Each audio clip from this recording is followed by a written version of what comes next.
Honorable Speaker, sir, I present the budget for the year 2022-23. At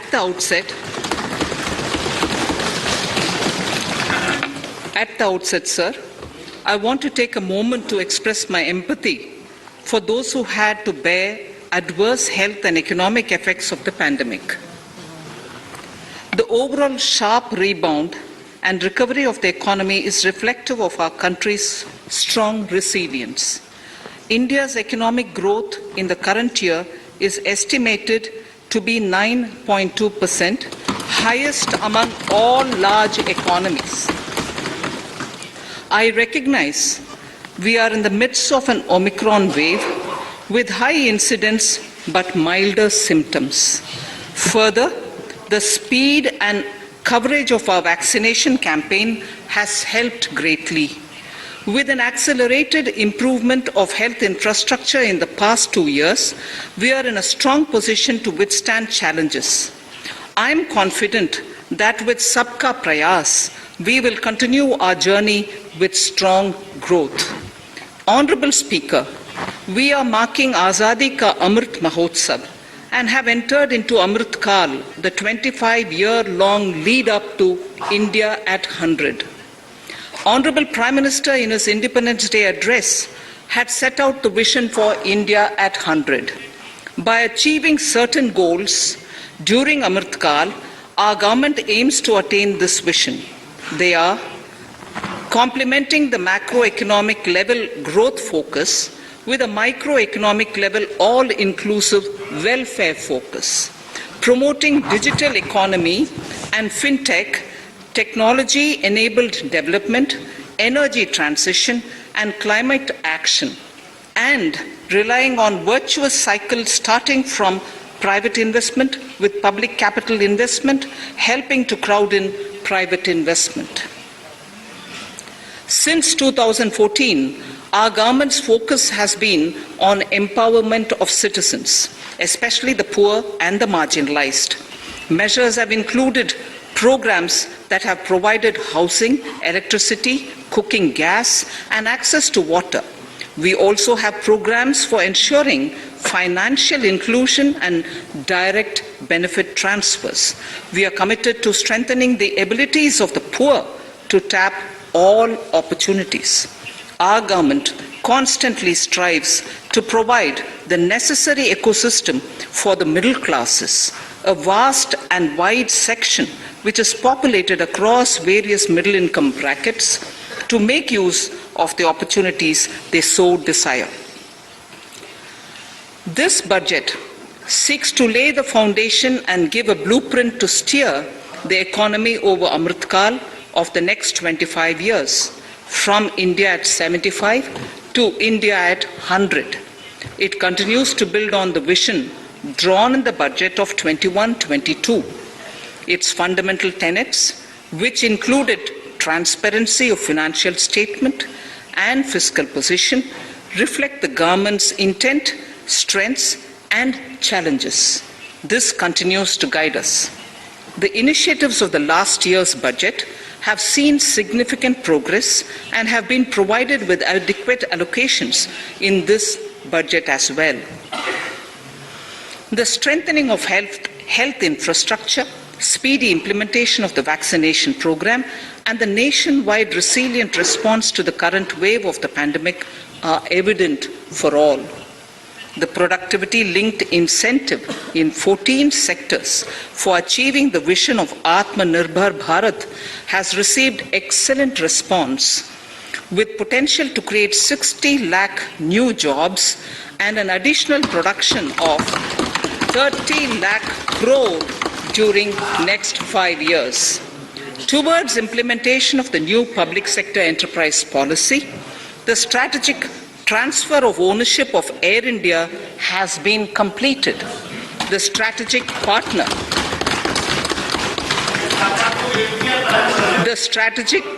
for Neelachal Ispat Nigam Limited has been selected.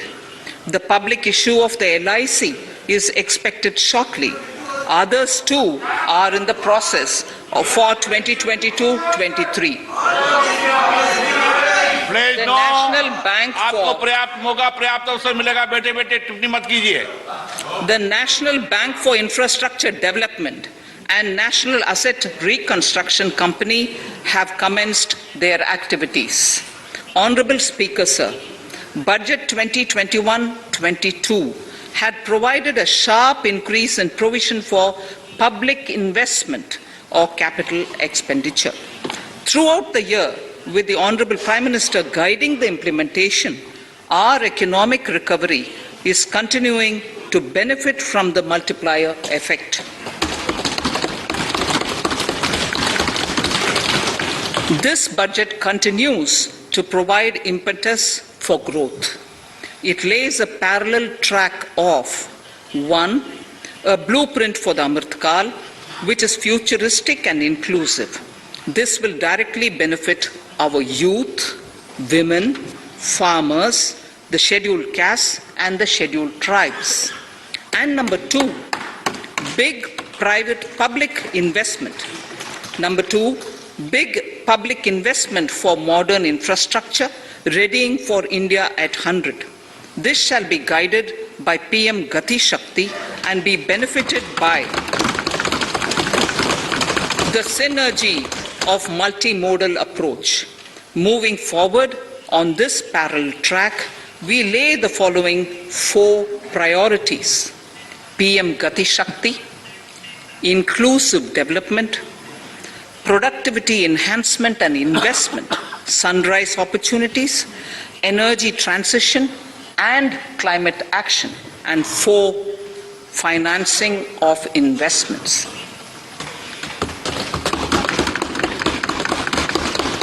PM Gati Shakti. PM Gati Shakti is a transformative approach for economic growth and sustainable development. The approach is driven by 7 engines, namely roads, railways, airports, ports, mass transport, waterways, and logistics infrastructure. All 7 engines will pull forward the economy in unison. These engines are supported by the complementary roles of energy transmission, IT communication, bulk water and sewerage, and social infrastructure.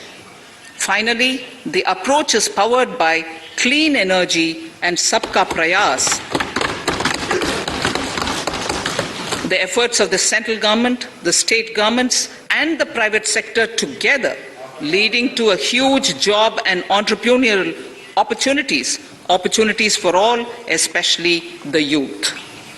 PM Gati Shakti Master Plan, National Master Plan.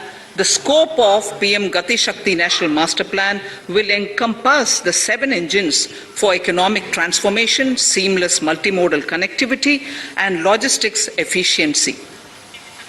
It will also include the infrastructure development by the state governments as per Gati Shakti Master Plan. The focus will be on planning, financing, including through innovative ways, use of technology, and speedier implementation. The projects pertaining to these 7 engines in the national infrastructure pipeline will be aligned with PM Gati Shakti framework. The touchstone of the master plan will be world-class modern infrastructure and logistics synergy among different modes of movement, both of people and goods, and location of projects. This will help raise the productivity and accelerate economic growth and development. Road transport. PM Gati Shakti Master Plan for expressways will be formulated in 22-23 to facilitate faster movement of people and goods. The National Highways network will be expanded by 25,000 kilometers in 2022-23. 20,000 crores of rupees will be mobilized through innovative ways of financing to complement the public resources. The data exchange among all mode operators will be brought on unified logistics interface platform designed for application programming interface. This will provide for efficient movement of goods through different modes, reducing logistics cost and time, assisting just-in-time inventory management, and in eliminating tedious documentation. Most importantly, This will provide real-time information to all stakeholders and improve international competitiveness. Open source mobility stack for organizing seamless travel of passengers will also be facilitated. Contracts for implementation of multimodal logistic parks at 4 locations through PPP mode will be awarded in 22-23. Railways will develop new products and efficient logistic services for small farmers and small and medium enterprises, besides taking the lead in integration of postal and railways network to provide seamless solutions for movement of parcels. One station, one product concept will be popularized to help local businesses and supply chains. As a part of Atmanirbhar Bharat, 2,000 kilometers of network will be brought under Kavach, the indigenous world-class technology for safety and capacity augmentation in 2022-23. 400 new generation Vande Bharat trains will better energy efficiency and passenger riding experience will be developed and manufactured during the next 3 years. 100 PM Gati Shakti cargo terminals for multimodal logistics facilities will be developed during the next 3 years. Innovative ways of financing and faster implementation will be encouraged for building metro systems of appropriate type at scale. Multimodal connectivity between mass urban transport and railway stations will be facilitated on priority. Design of metro systems, including civil structures, will be reoriented and standardized for Indian conditions and needs. Parvatmala, as a preferred ecologically sustainable alternative to conventional roads in difficult hilly areas, National Ropeways Development Program will be taken up on PPP mode. The aim is to improve connectivity and convenience for commuters, besides promoting tourism. This may also cover congested urban areas where conventional mass transit system is not feasible. Contracts for 8 such ropeway projects for a length of 60 kilometers will be awarded in 22-23.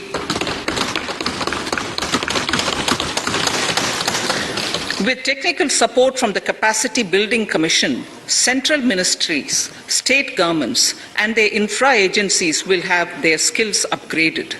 This will ramp up capacity in planning, design, financing, including innovative ways, and implementation management of the PM Gati Shakti infrastructure projects. Inclusive development, our second priority. Agriculture.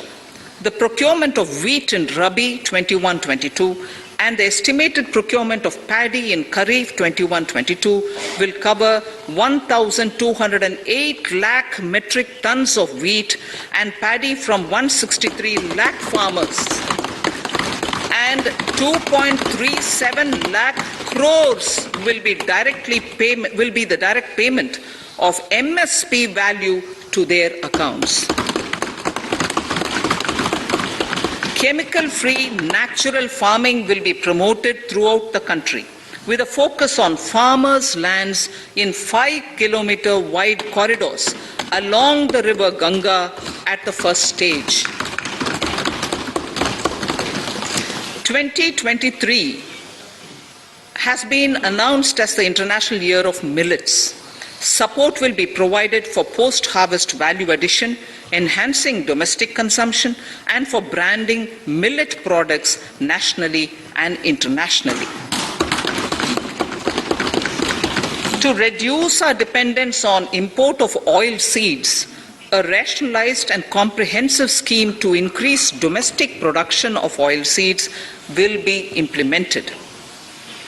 For delivery of digital and high-tech services to farmers with involvement of public sector research and extension institutions, along with private agri-tech players and stakeholders of agri-value chains, a scheme in PPP mode will be launched.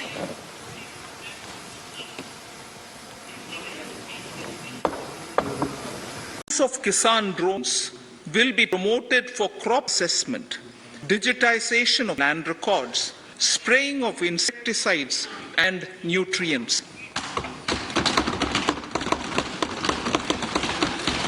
States will be encouraged to revise syllabi of agricultural universities to meet the needs of natural, zero budget and organic farming, modern day agriculture, value addition and management. A fund with blended capital raised under the co-investment model will be facilitated through the NABARD. This is to finance startups for agriculture and rural enterprise relevant for farm produce value chain. The activities of these startups will include inter alia, support for FPOs, machinery for farmers on rental basis at farm level, and technology including IT-based support. The implementation of the Kane-Betwa link project at an estimated cost of 44,605 crores will be taken up. This is aimed at providing irrigation benefits to 9.0 lakh hectare of farmers' lands, drinking water supply to 62 lakh people, 103 megawatt of hydro, 27 megawatt of solar power, allocations of 4,300 crores of rupees in the RE 21-22 and 1,400 crores rupees in 22-23 have been made for this project. Honorable Speaker, sir, draft DBRs for 5 river links, namely Daman-Ganga Pinjal, Par-Tapi Narmada, Godavari Krishna, Krishna Pennar, and Pennar Kaveri have been finalized. Once a consensus is reached among the beneficiary states, the Centre will provide support for their implementation. For farmers to adopt suitable varieties of fruits and vegetables and use appropriate production and harvesting techniques, our government will provide a comprehensive package with participation of state governments. MSMEs, Udyam, eShram, NCS and ASEEM portals will be interlinked. Their scope will be widened. They will now form as portals with live organic databases providing G2C, B2C and B2B services. These services will relate to credit facilitation, skilling and recruitment with an aim to further formalize the economy and enhance entrepreneurial opportunities for all. Emergency Credit Line Guarantee Scheme has provided the much needed additional credit to more than 130 lakh MSMEs. This has helped them mitigate the adverse impact of the pandemic. The hospitality and related services, especially those by micro and small enterprises, are yet to regain their pre-pandemic level of business. Considering these aspects, the ECLGS will be extended up to March 2023 and its guarantee cover will be expanded by 50,000 crores of rupees to total cover of 5 lakh crores.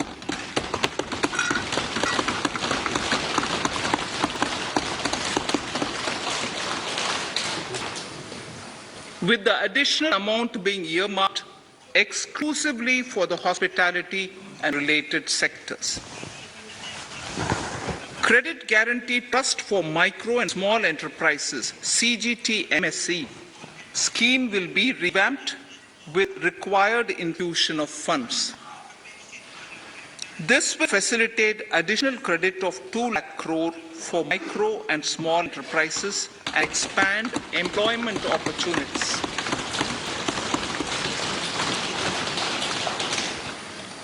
Raising and accelerating MSME performance ramp program will outlay of 6,000 crore over 5 years will be rolled out.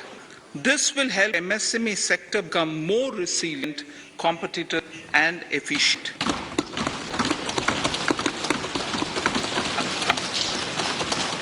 Skilling programs and partnership with the industry will be reoriented to promote continuous skilling avenues, sustainability and employability.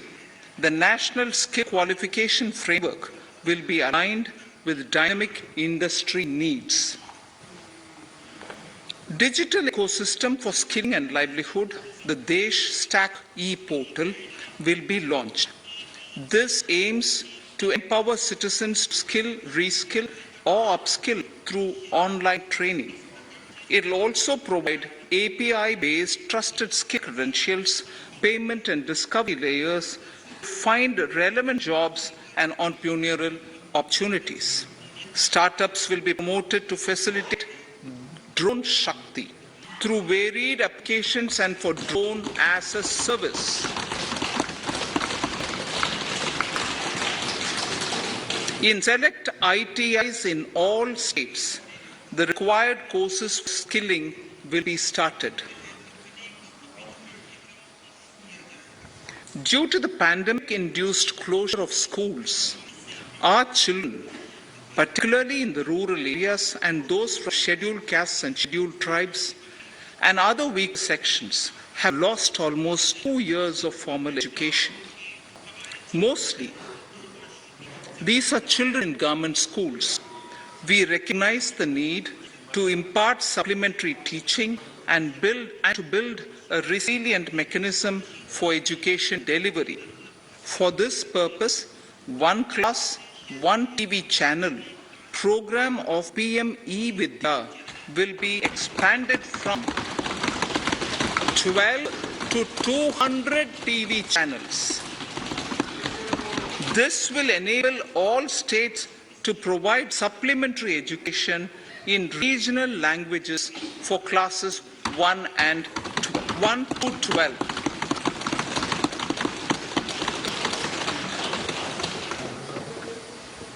High quality e-content in all spoken languages will be developed for delivery via internet, mobile phones, TV and through radio and digital teachers. A competitive mechanism for development of quality e-content by the teachers will be set up to empower and equip them with digital tools of teaching and facilitate better learning outcomes. A digital university will be established to provide access to students across the country for world-class quality universal education with personalized learning experience at their doorsteps. This will be made available in different Indian languages and ICT formats. The university will be built on a networked hub and spoke model, with the hub building cutting-edge ICT expertise. The best public universities and institutions in the country will collaborate as a network of hub and spoke. An open platform for the national digital health ecosystem will be rolled out. It will consist of digital registries of health providers and health facilities, unique health identity, consent framework, and universal access to health facilities. The pandemic has accentuated mental health problems in people of all ages. To better access to quality mental health counseling and care services, a national tele-mental health program will be launched. This will include a network of 23 tele-mental health centers of excellence with NIMHANS being the nodal center, and International Institute of Information Technology, Bangalore, IIIT Bangalore, providing technology support. Recognizing the importance of Nari Shakti as the harbinger of our bright future and for women-led development, during the Amrit Kaal, our government has comprehensively revamped the schemes of the Ministry of Women and Child Development. Accordingly, 3 schemes, namely Mission Shakti, Mission Vatsalya, Saksham Anganwadi and Poshan 2.0 were launched recently to provide integrated benefits to women and children. Saksham Anganwadis are a new generation Anganwadis that have better infrastructure and audio-visual aids, powered by clean energy and providing improved environment for early childhood development. 2 lakh Anganwadis will be upgraded under this scheme. Current coverage of Har Ghar Nal Se Jal is 8.7 crores. Of this, 5.5 crore households were provided tap water in last 2 years itself. Allocation of 60,000 crores rupees has been made with an aim to cover 3.8 crore households in 2022 and 23. In 22-23, 80 lakh houses will be completed for the identified eligible beneficiaries of the PM Awas Yojana, both rural and urban. 48,000 crores is allotted for this purpose. The central government will work with the state governments for reduction of time required for all land and construction related approvals, for promoting affordable housing for middle class and for the economically weaker sections in urban areas. We shall also work with the financial sector, regulators, to expand access to capital along with reduction in cost of intermediaries. A new scheme, Prime Minister's Development Initiative for the Northeast, will be implemented through the Northeastern Council.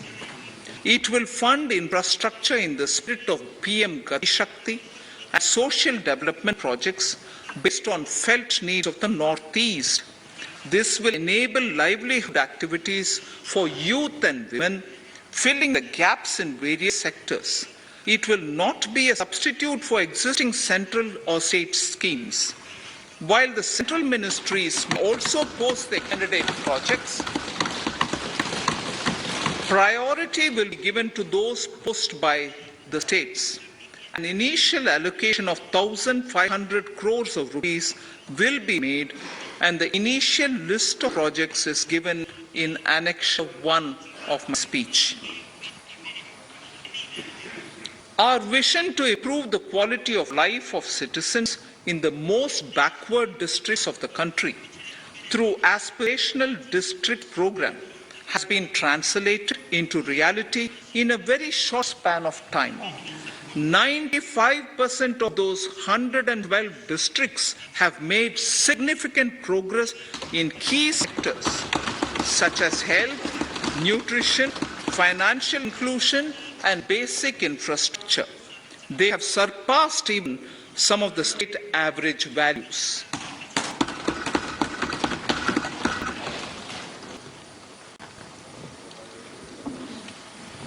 However, in those districts, some blocks continue to lag. In 22-23, the program will focus on such blocks in those districts. Border villages with sparse population, limited connectivity, and infrastructure often get left out from the development gains.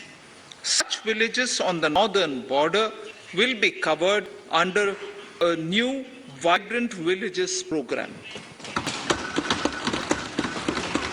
The activities will include construction of village infrastructure, housing, tourist centers, road connectivity, provision of decentralized renewable energy, direct-to-home access for Doordarshan and educational channels, and support for their livelihood generation.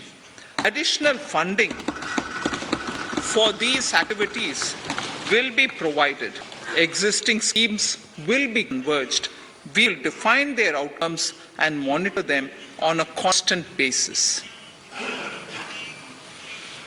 In 2022, 100% of 1.5 lakh post offices will come on the core banking system, enabling financial inclusion and access to accounts through net banking, mobile banking, ATMs, and also provide online transfer of funds between post office accounts and bank accounts. This will be helpful, especially for farmers and senior citizens in rural areas, enabling interoperability and financial inclusion. Honorable Speaker, sir, in recent years, digital banking, digital payments, and fintech innovations have grown at a rapid pace in the country.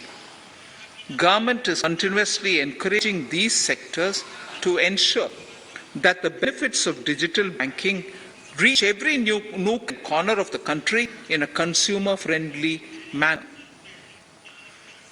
Taking forward this agenda and to mark 75 years of our independence, it is proposed to set up 75 digital banking units in 75 districts of the country by scheduled commercial banks.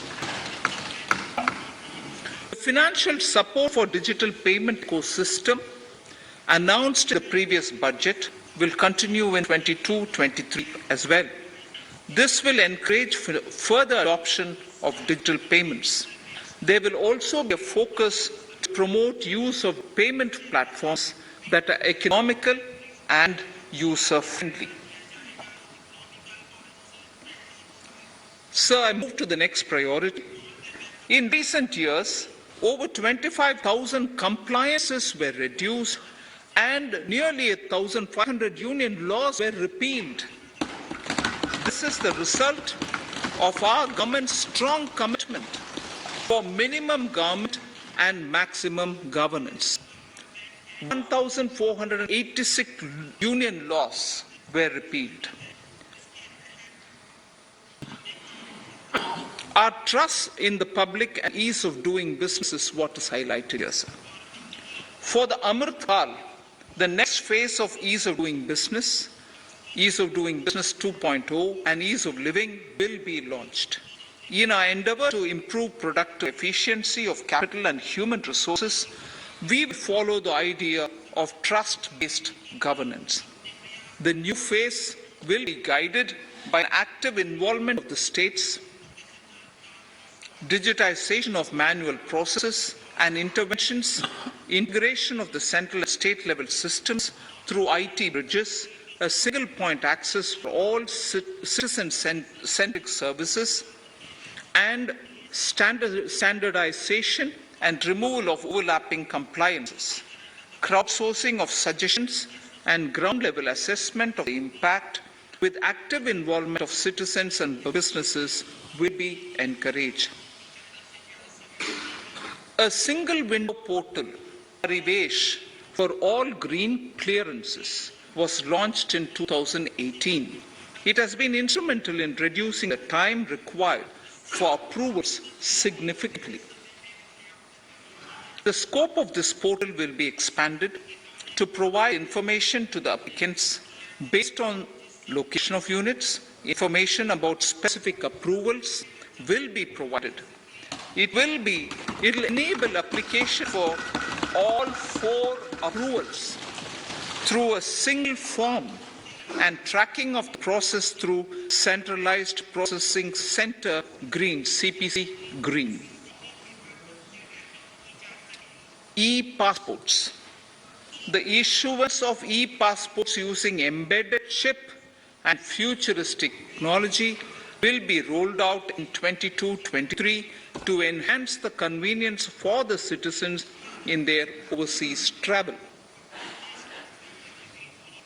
By the time of India at 100, nearly half our population is likely to be living in urban areas. To prepare for this, orderly urban development is of critical importance. This will help realize the country's economic potential, including livelihood opportunities for the demographic dividend. For this, on the one hand, we need to nurture the megacities and their hinterlands to become current centers of economic growth. On the other, we need to facilitate Tier 2 and Tier 3 cities to take on the mantle in the future. This would require us to reimagine our cities into centers of sustainable living with opportunities for all, including women and our youth. For this to happen, urban planning cannot continue with a business as usual approach. We plan to steer a paradigm change. A high-level committee of reputed urban planners, urban economists, and institutions will be formed to make recommendations on urban sector policies, capacity building, planning, implementation, and governance. For urban capacity building, support will be provided to the states. Modernization of building bylaws, town planning schemes, transit-oriented development will be implemented.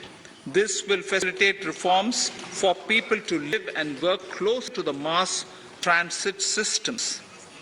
The central government's financial support for mass transit projects and Amrit scheme will be leveraged for formulation of action plans and their implementation for facilitating the TOD and TPS by the states. For developing India-specific knowledge in urban planning and design, and to deliver certified training in these areas, up to 5 existing academic institutions in different regions will be designated as centers of excellence. These centers will be provided endowment fund of 250 crore each. In addition, the AICTE will take the lead to improve syllabi, quality and access of urban planning courses in other institutions.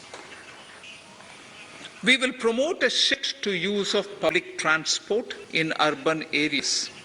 This will be complemented by clean tech and governance solutions, special mobility zones with zero fossil fuel policy and EV vehicles. Battery swapping policy. Considering the constraint of space in urban areas, for setting up charging stations at scale, a battery swapping policy will be brought out and interoperability standards will be formulated.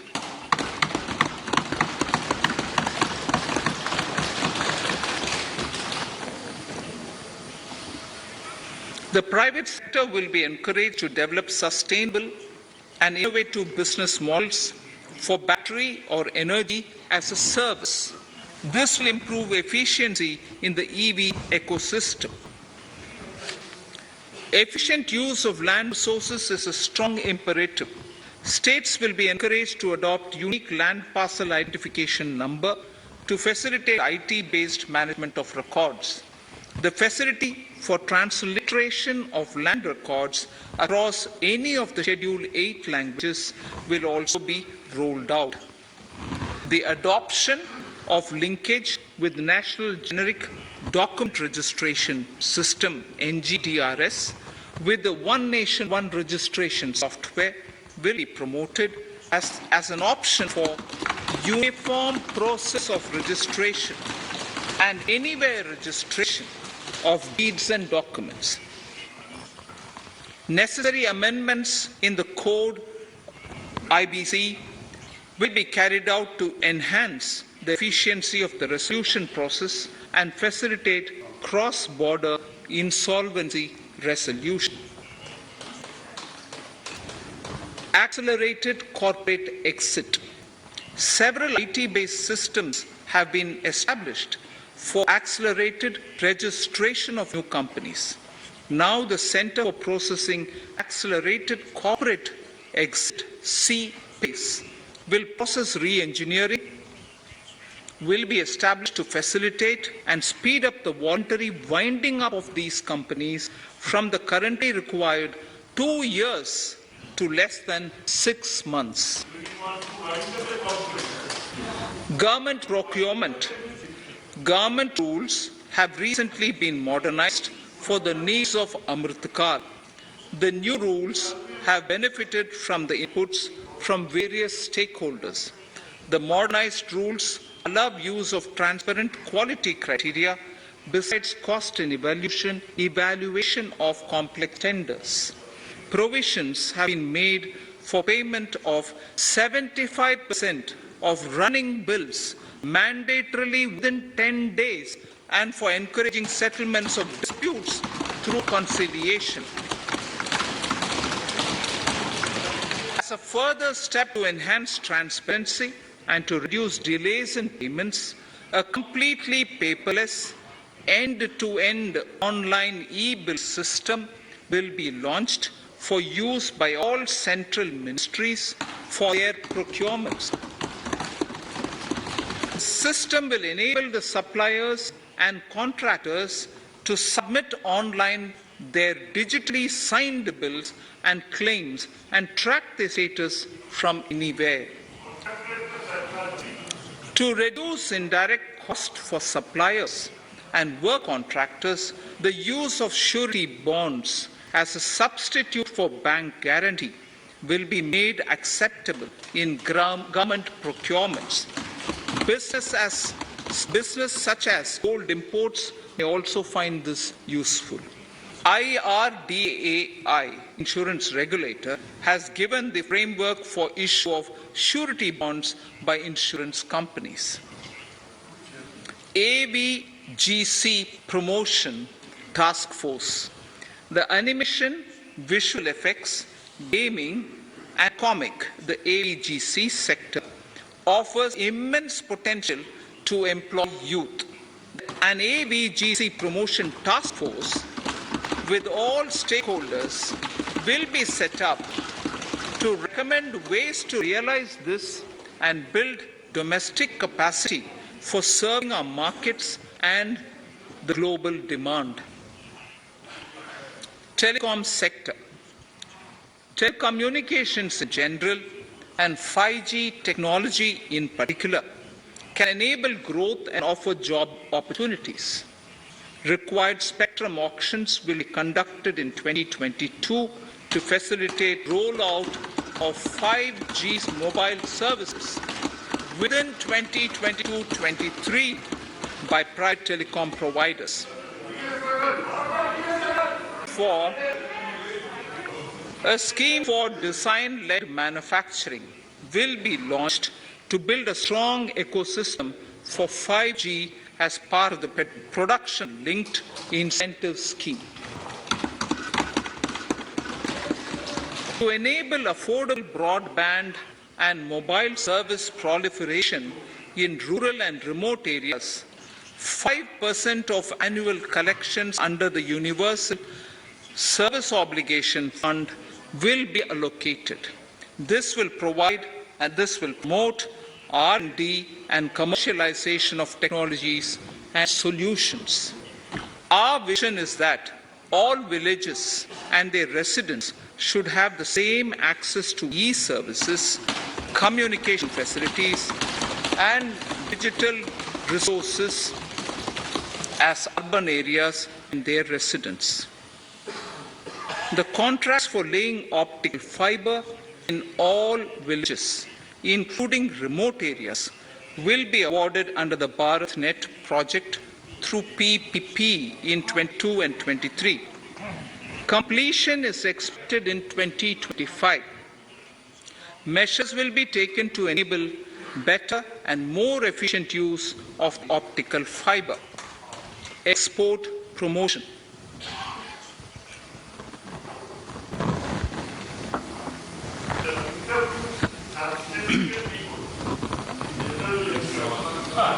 The Special Economic Zones Act will be replaced with a new legislation that will enable the states to become partners in development of enterprise and service hubs.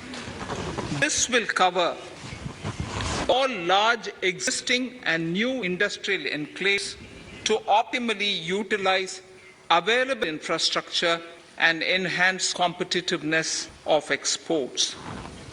Atmanirbharta in defense. Our government is committed to reducing imports and promoting Atmanirbharta in equipment for the armed forces.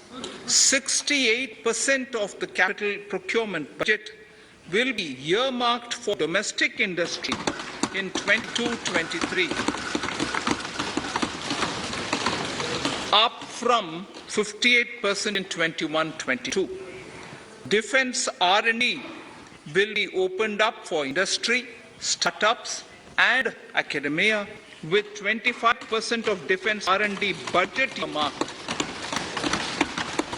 Private industry will be encouraged to take up design and development of military platforms and equipment in collaboration with DRDO and other organizations through SPV model. An independent nodal umbrella body will be set up meeting wide-ranging testing and certification requirements.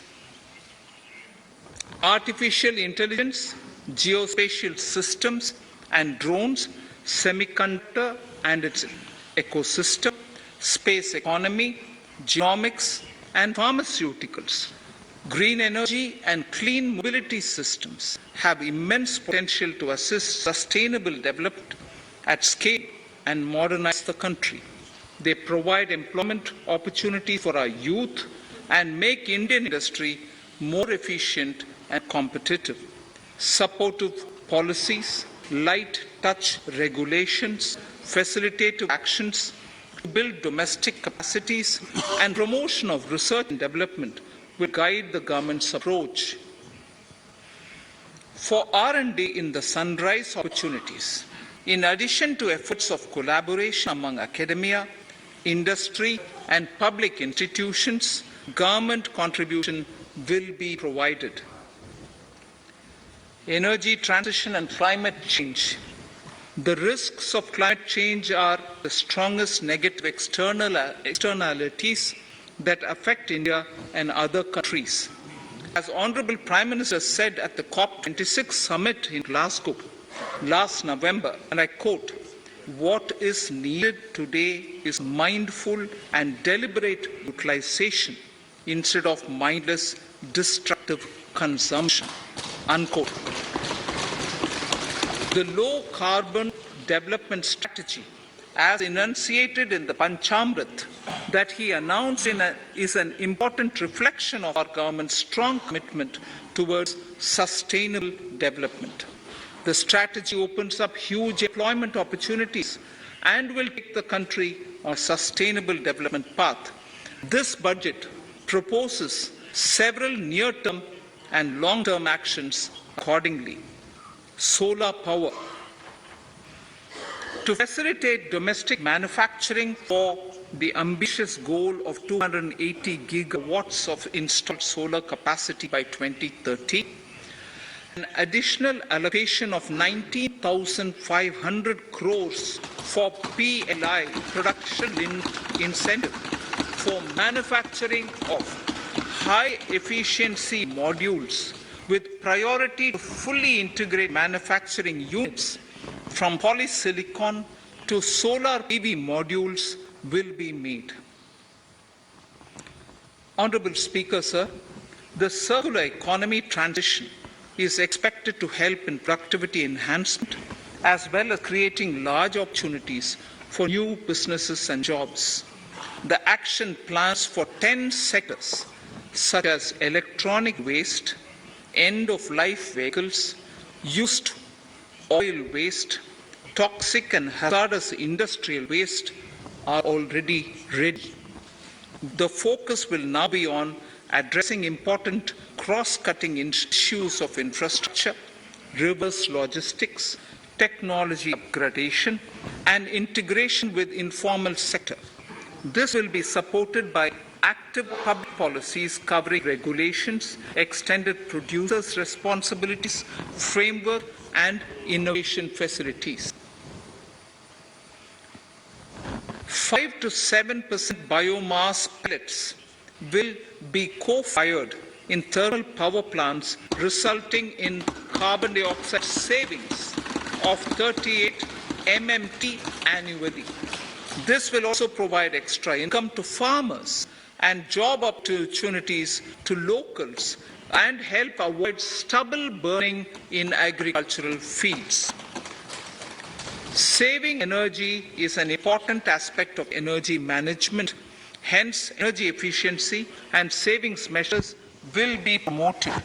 This will be done in large commercial buildings through the energy service company business model. It will facilitate capacity building and awareness for energy audits, performance contracts, and common measurement of and verification protocol. 4 pilot projects for coal gasification and conversion of coal into chemicals required for the industry will be set up to evolve technical and financial viability. The policies and required legislative changes to promote agroforestry and private forestry will be brought in. In addition, financial support will be provided to farmers belonging to scheduled castes and scheduled tribes who want to take up agroforestry. Honourable Speaker, I now move to the 4th priority, financing of investments. Capital investment holds the key to speedy and sustainable economic revival and consolidation through its multiplier effect. Capital investment also helps in creating employment opportunities, induced enhanced demand for manufactured input from large industries and MSMEs, services from professionals, and help farmers through better agri-infrastructure. The economy has shown strong resilience to come out of the effects of the pandemic with high growth. However, we need to sustain that level to make up for the setback of 2020-2021. As outlined in para 5 earlier, the virtuous cycle of investment requires public investment to crowd in private investment. At this stage, private investment seems to require that support to rise to their potential and to the needs of the economy. Public investment must continue to take the lead and prime the private investment and demand in 2022-23. Considering the above imperative, the outlay for capital expenditure in the union budget is once again being stepped up sharply by 35.4% from 5.54 lakh crore in the current year to 7.50 lakh crore in 22-23. This has increased to more than 2.2 times the expenditure of 2019-20. This outlay in 22-23 will be 2.9% of the GDP. Effective capital expenditure with this investment taken together with the provision made for creation of capital assets through grants and aid to states, the effective capital expenditure of the central government is estimated at 10.68 lakh crores in 22-23, which will be about 4.1% of the GDP. Green bonds.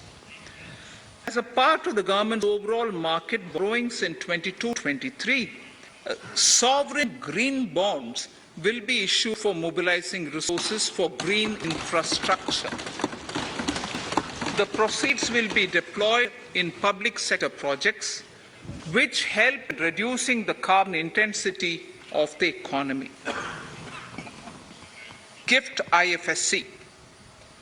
World-class foreign universities and institutions will be allowed in the GIFT city to offer courses of financial management, fintech, science, technology, engineering, and mathematics free from domestic regulations except those by IFSCA to facilitate availability of high-end human resources for financial services and technology. An international arbitration center will be set up in the GIFT city for timely settlement of dispute under international jurisprudence. Services for global capital, for sustainable and climate finance in the country will be facilitated in the GIFT city. Infrastructure status. Data centers and energy storage systems, including dense charging infrastructure and grid-scale battery systems, will be included in the harmonized list of infrastructure. This will facilitate credit availability for digital infrastructure and clean energy storage. Venture capital and private equity invested more than 5.5 lakh crores last year, facilitating one of the largest startup growth system. Scaling up this investment requires a holistic examination of regulatory and other frictions.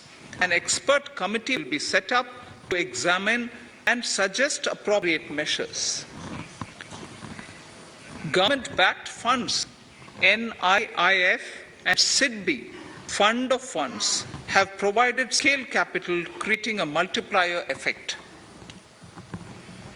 For encouraging important sunrise sectors such as climate action, deep tech, digital economy, pharma, and agri-tech, the government will promote these thematic funds for blended finance, with the government share being limited to 20% and the funds being managed by private fund managers. For financing the infrastructure needs, the stepping up of public investment will need to be complemented by private capital at a significant scale. Measures will be taken to enhance financial viability of projects, including PPP, with technical and knowledge assistance from multilateral agencies. Enhancing financial viability shall also be obtained by adopting global best practices, innovative ways of financing, and balanced risk allocation. Digital rupee.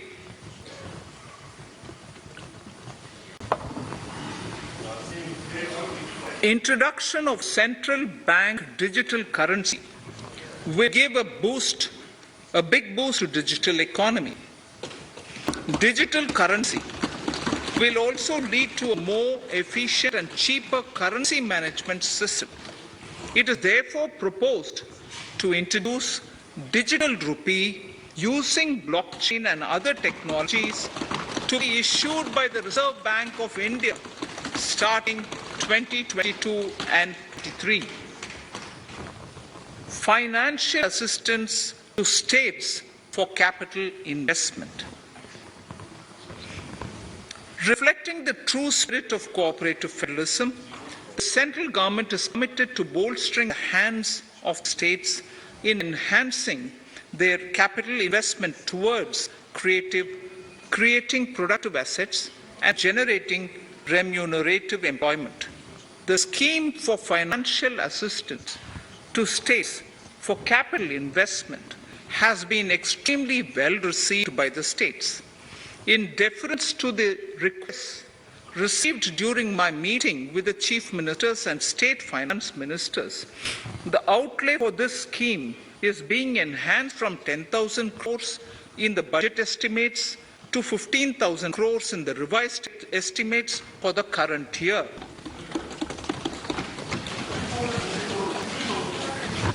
For 22-23,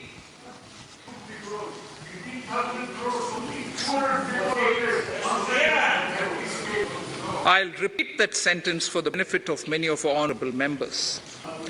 In deference to the request received during my meeting with chief ministers and state finance ministers, the outlay for this scheme is being enhanced from 10,000 crores in the BE to 15,000 crores, 15,000 crores in the RE of the current year. For 22-23, the allocation is 1 lakh crores to assist the states in catalyzing the overall investments in the economy. These 50-year interest-free loans are over and above the normal borrowings allowed to the states. Are over and above the normal borrowings to the states. This allocation will be used for PM Gati Shakti related and other productive capital investments of the states.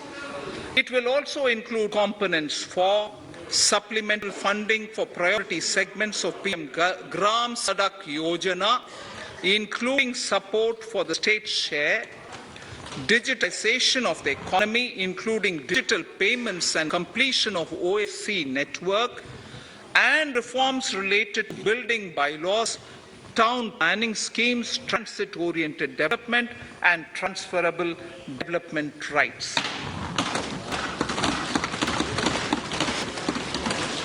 In 22-23, in accordance with the recommendations of the 15th Finance Commission, the states will be allowed a fiscal deficit of 4% of the GSDP, of which 0.5% will be tied to power sector reforms, for which the conditions have already been communicated in 21-22. Fiscal management. As against a total expenditure of 34.83 lakh crores of rupees projected in the BE 21-22, the revised estimate is 37.70 lakh crores. The revised estimate of capital expenditure is 6.3 lakh crores of rupees. This includes an amount of 51,971 crores towards settlement of outstanding guaranteed liabilities of Air India and its other sundry commitments. Coming to the budget estimates, Honourable Speaker, sir, the total expenditure in 22-23 is estimated at 39.45 lakh crores, while the total receipts other than borrowings are estimated at 22.84 lakh crores of rupees.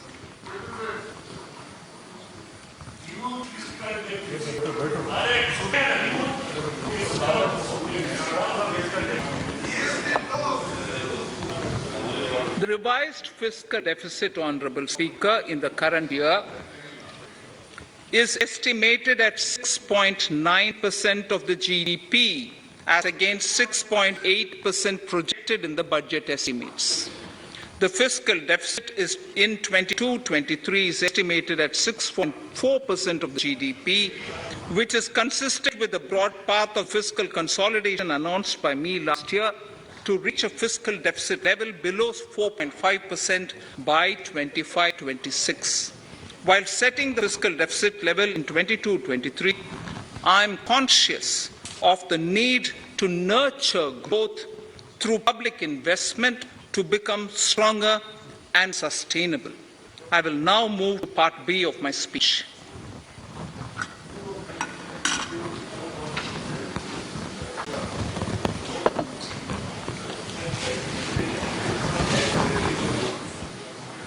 Direct tax. Honourable Speaker, sir, I take this opportunity to thank all the taxpayers of our country who have contributed immensely and strengthened the hands of the government in helping fellow citizens in this hour of need.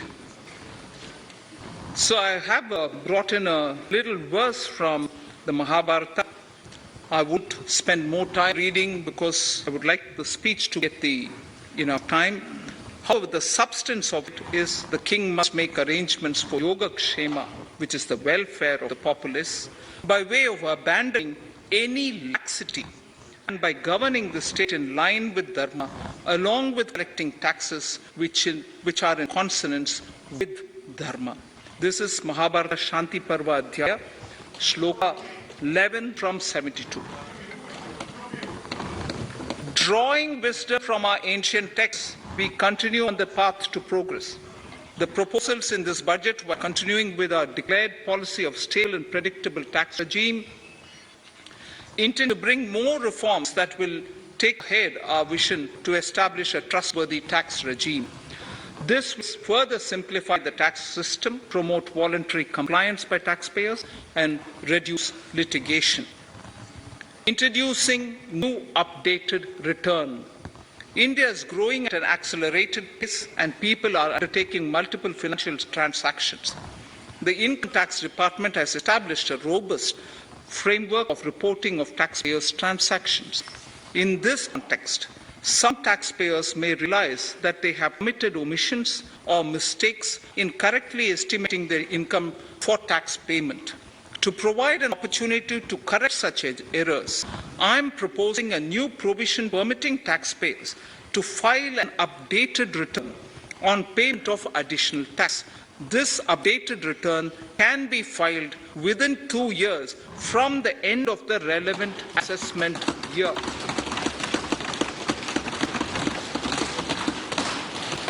Honourable Speaker, sir, presently, if the department finds out that some income has been missed out by an assessee, it goes through a lengthy process of adjudication.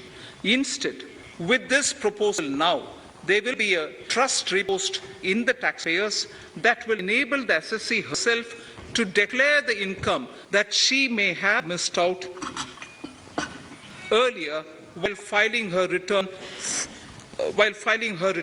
Full details of the proposal are given in the finance bill.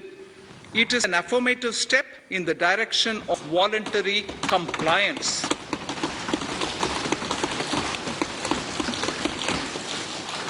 Reduced alternative minimum tax rate and surcharge for cooperatives. Currently, cooperative societies are required to pay alternate minimum tax at the rate of 18.5%. However, companies pay the same rate, the same, which is the alternate minimum tax, at a rate of 15%. To provide a level playing field between cooperative societies and companies, I propose to reduce this rate for the cooperative societies also to 15%. Honourable Speaker, sir, I also propose to reduce the surcharge on cooperative societies from the present 12% to 7% for those having total income of more than 1 crore and up to 10 crores. This would help in enhancing income of cooperative societies and its members who are mostly from the rural and from farming communities. Tax relief to persons with disability. The parent or guardian of a differently abled person can take an insurance scheme for such person. The present law provides for deduction to the parent or guardian only if the lump sum payment or annuity is available to the differently abled person on the death of the subscriber, that is, parent or the guardian. There could be situations where the differently abled dependent may need payment of annuity or lump sum amount even during the lifetime of their parent or guardian. I propose thus to allow the payment of annuity and lump sum amount to the differently abled dependent during the lifetime of the parent and guardians, that is, parent or guardians, attaining the age of 60 years. Parity between employees of the state and central governments. At present, the central government contributes 14% of the salary, of its employee to the National Pension System, NPS, Tier 1. This is allowed as a deduction in computing the income of the employee. However, such deduction is allowed only to the extent of 10% of the salary in case of employees of the state governments. To provide equal treatment to both central and state government employees, I propose to increase the tax deduction limit from 10% to 14% on employers' contribution to the MPS account of state government employees as well. This would help in enhancing the social security benefits of the state government employees and bring them at par with central government employees. Incentives for startups. Startups have emerged as drivers of growth for our economy. Over the past few years, the country has seen a manifold increase in successful startups. Eligible startups established before 31/3/2022 had been provided a tax incentive for 3 consecutive years out of the 10 years from incorporation. In view of the COVID pandemic, I propose to extend the period of incorporation of the eligible startup by 1 more year, that is up to 31/3/2023, for providing such tax incentives.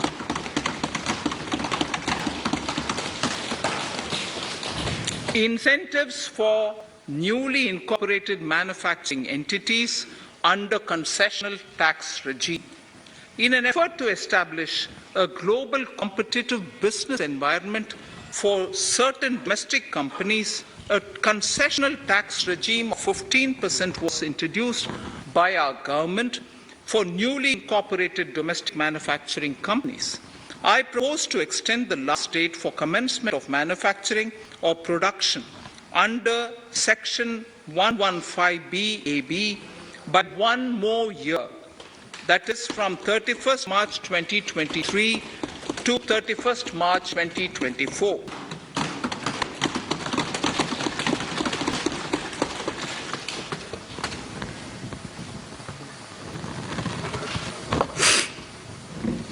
For taxation of virtual digital assets.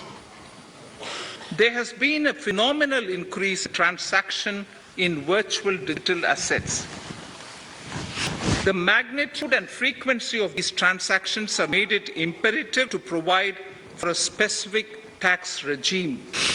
Accordingly, for taxation of virtual digital assets, I propose to provide that any income from transfer of any virtual digital asset shall be taxed at the rate of 30%.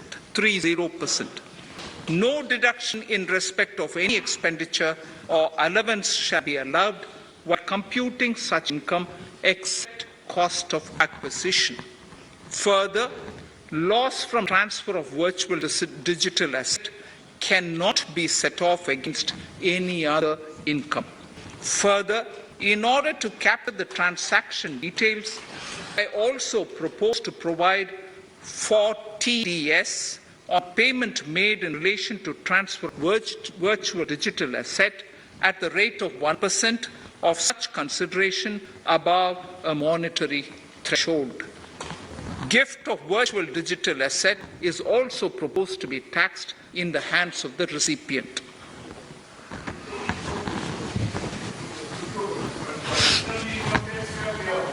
Litigation management to avoid repetitive appeals by the department. It has been observed that a lot of time and resources are consumed in filing of appeals which involve identical issues.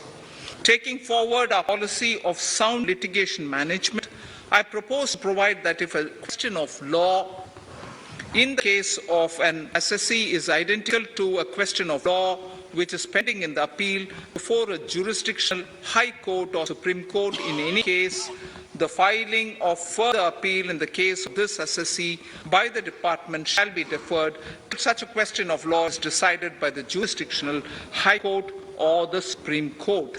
This will greatly help in reducing the repeated litigation between taxpayer and the department.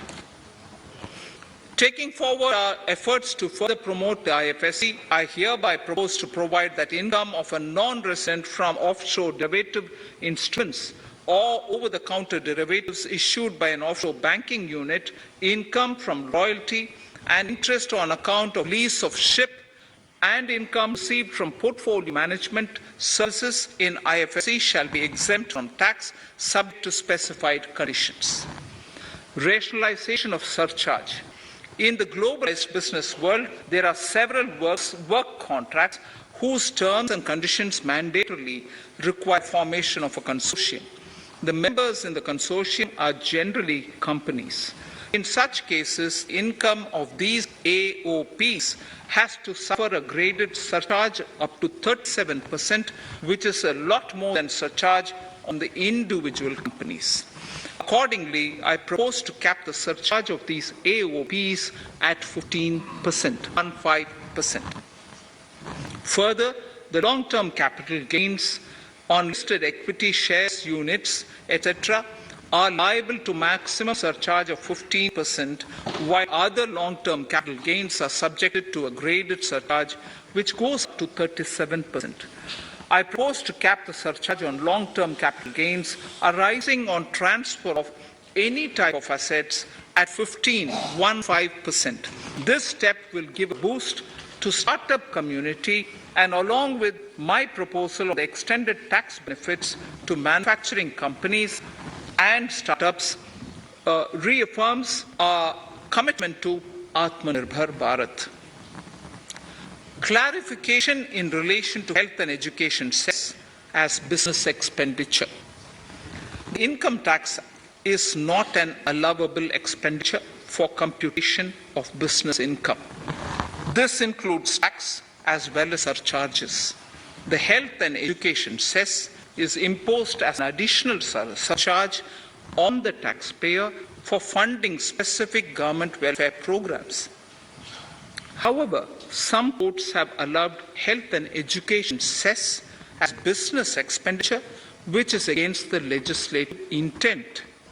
To reiterate the legislative intent, I propose to clarify that any surcharge or cess on income and profits is not allowable as business expenditure. Deterrence against tax evasion. Honourable Speaker, presently there is ambiguity regarding set-off of brought forward loss against undisclosed income detected in search operations. It has been observed that in many cases where undisclosed income or suppression of sales, etc., is detected, payment of tax is avoided by setting off of losses. In order to bring certainty and to increase deterrence among tax evaders, I propose to provide that no set-off of any loss shall be allowed against undisclosed income detected during search and survey operations.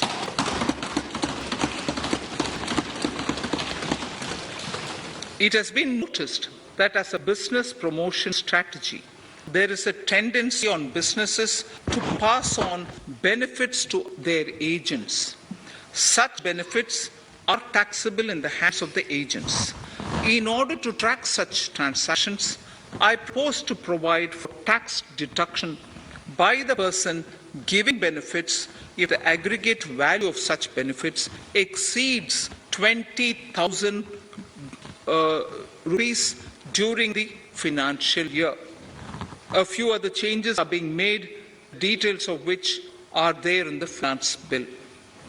Indirect taxes. So remarkable progress in GST. GST has been a landmark reform of independent India, showcasing the spirit of cooperative federalism. While aspirations were high, there were huge challenges too. These challenges were overcome deftly and painstakingly under the guidance and the oversight of the GST Council. We can now take pride in a fully IT-driven and progressive GST regime that has fulfilled the cherished dream of India as one market, one tax. There are still some challenges remaining, and we aspire to meet them in the coming year. The right balance between facilitation and enforcement has engendered significantly better compliance, and enforcement has engendered better compliance. GST revenues are buoyant despite the pandemic. I would bring in something which I've got to know this morning, not part of my speech, but worth putting in here for the knowledge of the Honourable House. I would like to bring to the notice of this House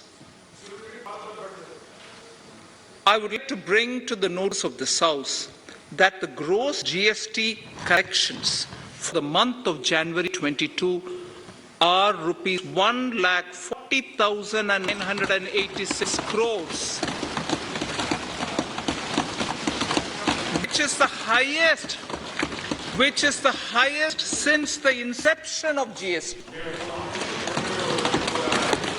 This has been possible due to rapid economic growth, recovery, post-COVID,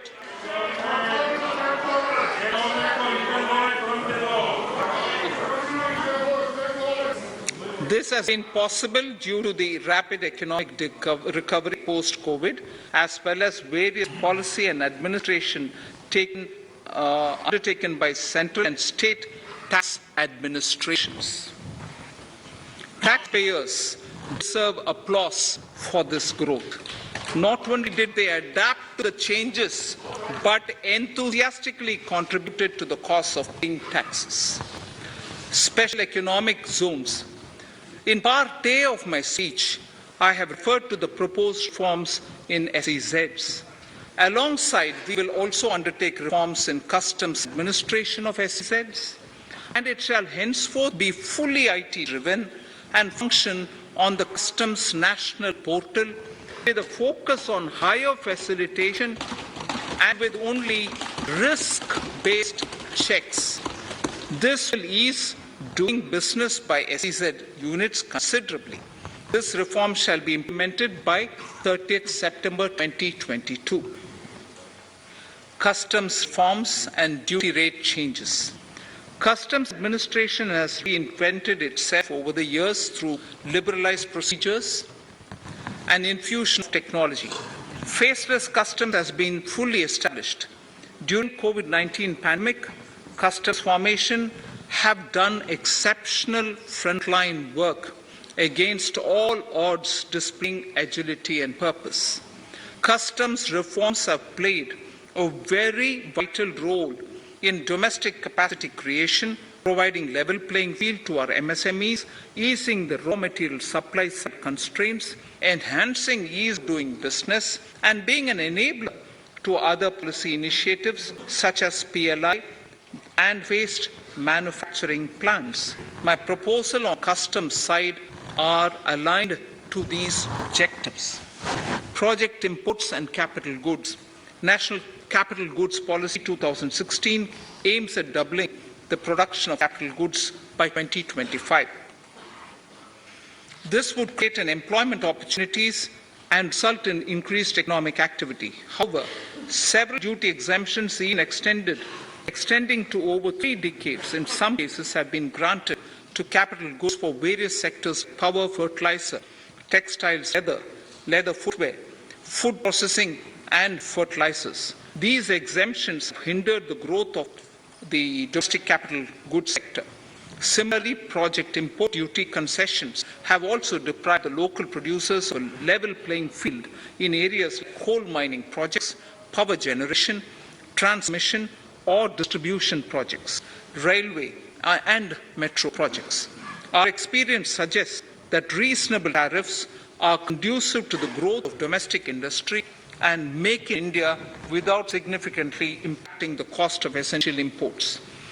Accordingly, Honourable Speaker, Sir, it is proposed to phase out the concessional rates in capital goods and project imports gradually and apply a moderate tariff of 7.5%. Certain exemptions for advanced machineries that are not manufactured within the country shall continue.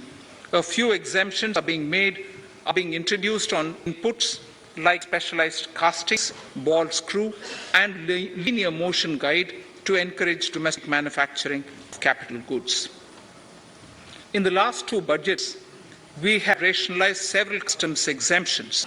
We have once again carried out an extensive consultation, including by crowdsourcing. As a result of these consultations, more than 350 exemption entries are proposed to be gradually phased out. These include exemptions on certain agricultural produce,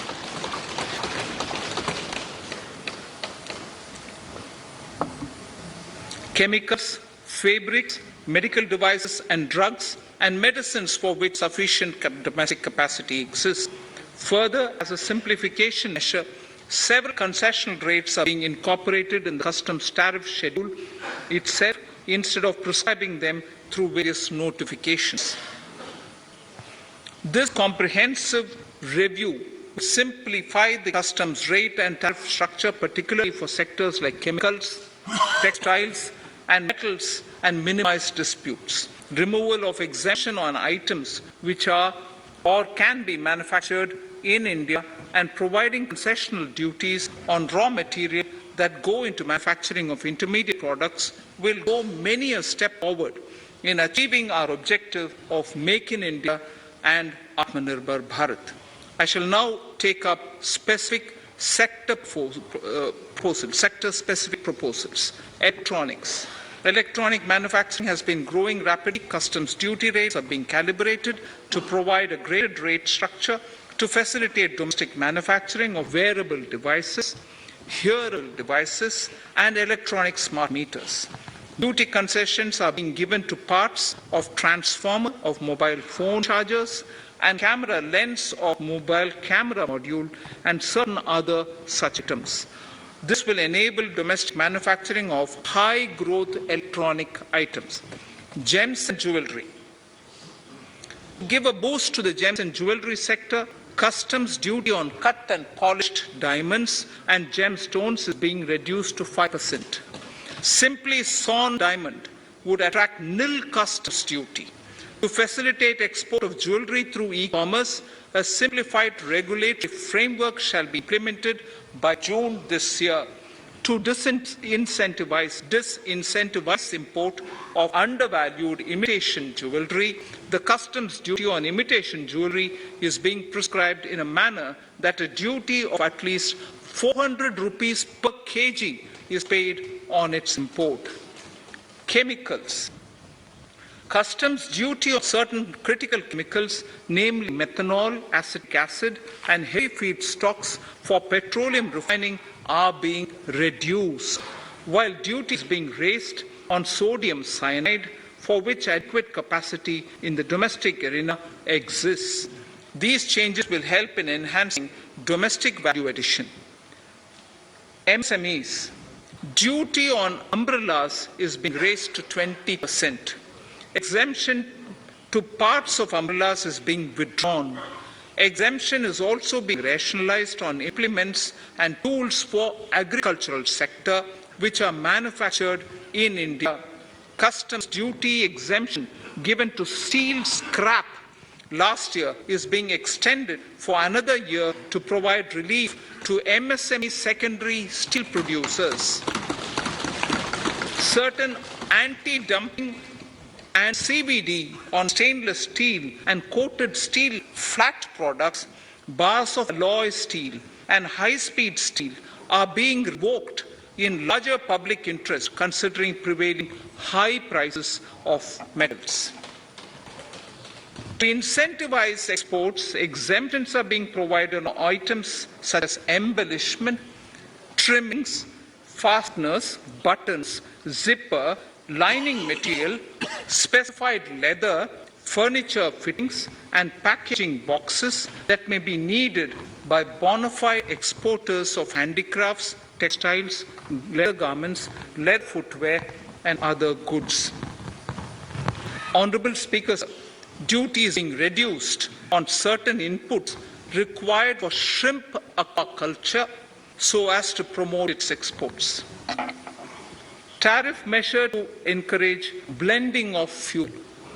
Blending of fuel is a priority for this government. To encourage the efforts for blending of fuel, unblended fuel shall attract an additional differential excise duty of rupees 2 per litre from first day of October 22. A few other changes are being made in duty rates, customs, tariff and customs law, the details of which are there in the finance bill. Mr. Speaker, sir, with these words, I commend the budget to this august House. Thank you.